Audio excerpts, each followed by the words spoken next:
Hello, I am Elise Klausing. I am a hairstylist and makeup artist in Northwest Ohio, and today I'm going to go over the tips that I give my makeup lessons when going over the base. Now today I'm going to be going over primer, foundation, concealer, powder, and setting spray of some eyeshadow looks, and I will do a separate video in the future on how to do contour, bronzer, blush, highlighter, all the things, because that I feel like it's a completely different video that goes a lot over on face shapes and what shape works best for you. So I will be making a separate video about that in the future, but for today we'll be going over how to do the base. Now for primer, it all depends on what type of skin that you have. If you have more of an oily skin, I would recommend going with a silicone based primer or a mattifying primer. These two I have right here are good examples of silicone mattifying primers, the Smashbox Photo Finish Primer and the e.l.f. Liquid Poreless Putty Primer. Also, their putty primer works just as well. These are both silicone primers and they work great for oily skin. Now, if you have dry skin, I would recommend going in with a serum-like primer or a grippy primer. Today I have both, which is the Maybelline Grippy Serum Primer. Someone that has combination skin, so sometimes I go in with a mattifying primer right on my nose, which is my oiliest spot, and then I will go in with a different primer on my cheeks. It all just depends on what works best for you. Now when it comes to applying your primer, you can go in with your trusty fingers. If you wash them beforehand, I do recommend, or you could go in with a brush too. This is a type of brush I would recommend for going in with primer, and you can also use one of these little silicone bits to add primer too.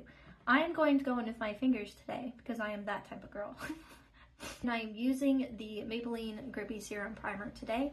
My skin has been a little bit more dry than oily lately, so I'm going to go in with this primer. It does have one of these applicators, which is great. But I don't recommend putting them on the skin like majority of like Instagram posts do, because then it will collect a lot of bacteria. Just lost my train of thought there. Now, as you can see how I'm applying this, I started right in the middle of my face and I'm working on pushing it outwards because that is where I need the majority of my primer to be, is right in the center here, because that's where all my problem areas are. It's where all my acne and all of my oily skin is. So I like to swipe in the middle and then I like to pat my way towards the outside of my skin. That way I don't have like a lot of product all over my face. It's just in the areas I really need it to be. I'm going to hop into color correction really fast. This is not a step that everybody needs to have.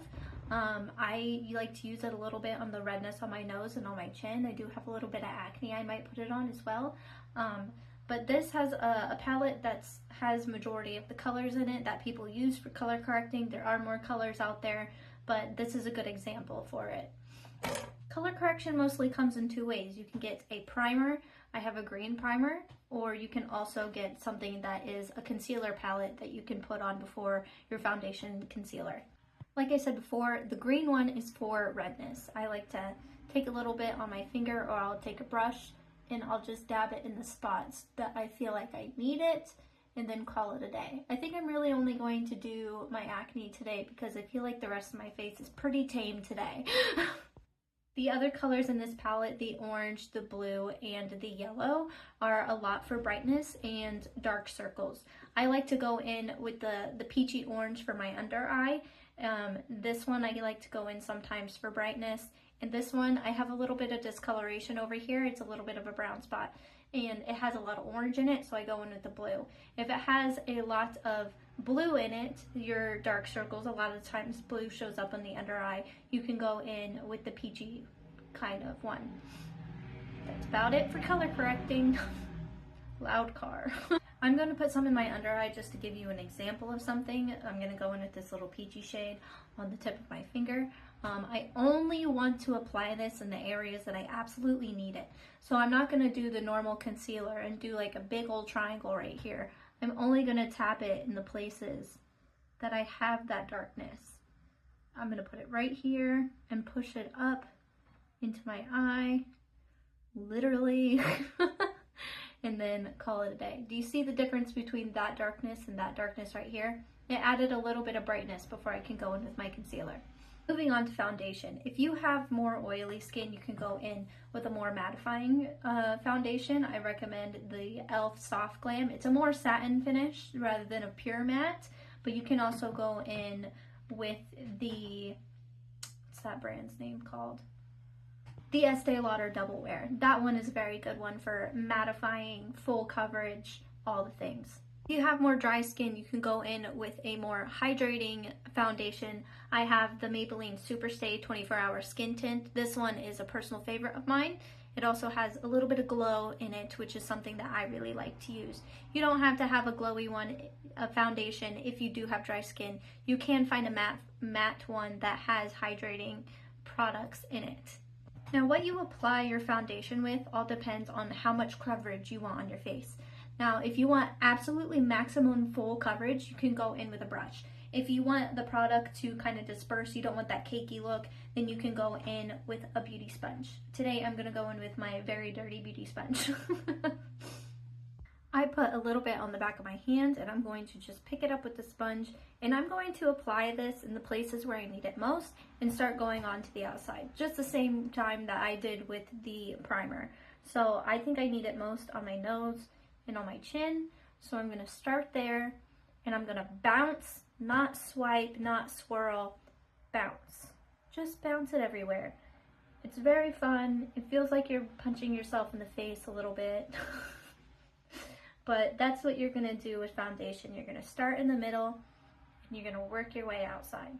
Now, if you have your problem areas are in different areas from they're on the outside of your cheeks, and you're going to start on the outside of your cheeks and work your way inside. It all depends on what you like to do personally. Now, you can use concealer one in two ways. You can use it for coverage, or you can use it for brightening. If you want to use it for coverage, you're going to go with a concealer that's very close to your skin tone. If you want to use the concealer for brightening, you're going to go with something a little bit lighter than your skin tone. I like to use it for both. Specifically, I like to get a concealer that has a little bit extra coverage, but is also brighter than my skin tone. How you apply your concealer in your under eye is very, very important, because a lot of people will put it right in the center here and then start to blend it out. But in my opinion, I think that adds a lot of product in your under eye in a very movable area, so that leads to a lot of creasing. So what you're going to do instead is you're going to apply right here in your under eye, right here, and same with the chin, right in the center here. It has a lot of movement, so I'm going to apply it down here. I like to add a little bit extra on my nose because it is a little bit more red, so I like to add a little bit more coverage on my nose. So I add just a teeny little dot at the very, very end. Blending your concealer is the same as your foundation. If you want a lot of extra coverage, you're going to go in with a brush. If you want to pick up the product a little bit to make sure it's not that cakey look, you can go in with a sponge. I'm going to be going in with a brush today, and then I'm going to pick up the excess with a sponge afterwards. But when it comes to applying that under eye, you're going to push that product up into that under eye. That way it's just a little bit of coverage, but it's not anything too excessive.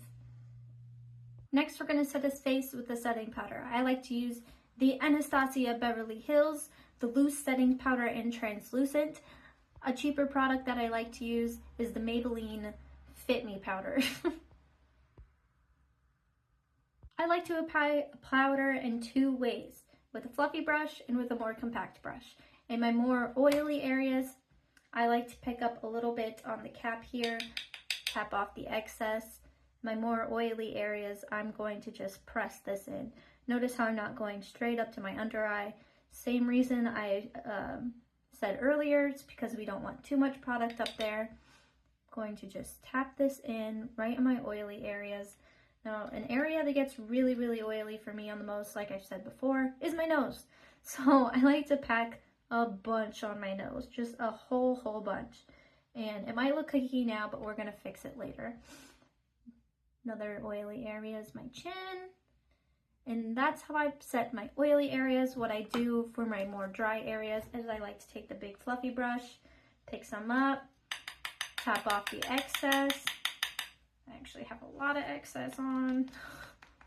And then I'm just going to lightly press it all over the rest of my face that I didn't set with the little brush. You can also go in with a powder puff if you have really, really, really oily areas. You just pick some up at the very, very tip here and just press it all into your skin. I didn't add any more powder to the powder puff. I'm just going in and pressing it in so it all sorts of melts together. Something I forgot to mention about powder is I do recommend a sifted setting powder. Now, a sifted powder is just like it says. It's sifted through a bunch of times, so it's very, very thin, and it leaves a nice little veil. The Anastasia Beverly Hills powder is sifted, and so is the Fenty Beauty one, which also smells like cupcakes, and I love it. But you can also go in with the cheaper version, the Maybelline Fit Me. They're also good powders. I just recommend a more sifted one if you're willing to spend the extra monies. Now, setting spray. I was never a setting spray person whenever I was younger, but I got gifted some setting sprays and fell in love with it. I do think that they are great, especially if you have dry skin, because the powder can kind of make your face look extra dry, so setting spray can make it nice and melted and blended into the rest of your foundation and concealer and whatever else you have on. If you do have more oily skin, I recommend a mattifying setting spray. I'm sure you can recognize the theme by now. Very matte things for oily skin, very hydrating skins, products for dry skin. I'm not sure if I said that right. Anyway, today I'm going to go in with the Morphe Mini Continuous Setting Spray Mist. I do have the mini because I'm broke, and this is the one that someone gifted me. I need more of it though, because I'm literally about out. But how you use setting spray, you're not going to go right up close to your face like this. You're actually going to hold it back, and you want to relax your face. I always like scrunch it at first, but if you relax your face, spray it, and then just let it sit. Don't touch it. Let it sit, let it melt, let it marinate. It's very, very nice, and it also just feels nice on the skin. It really does. It's like a nice cooling mist to the face. It's very nice. Here is my finished base. This is all I was really going to get into today. Now, like I said before, I will make videos in the future on how to do blush, contour, bronzer, highlighter, face shapes, all the things. I will also in the future go more into eyeshadow, mascara, lashes, brows, all the things. But for today, I hope you enjoyed the base. I appreciate you guys watching so very much. It means a lot to me. If you have any other questions, you're willing to DM me on TikTok or Instagram. It's all Elle's Beauty page. So Facebook, I also have a Facebook page. So if you have any other questions, you're more than willing to DM me and I can answer any questions. Or you can book a makeup lesson with me. I love makeup lessons. They're so much fun.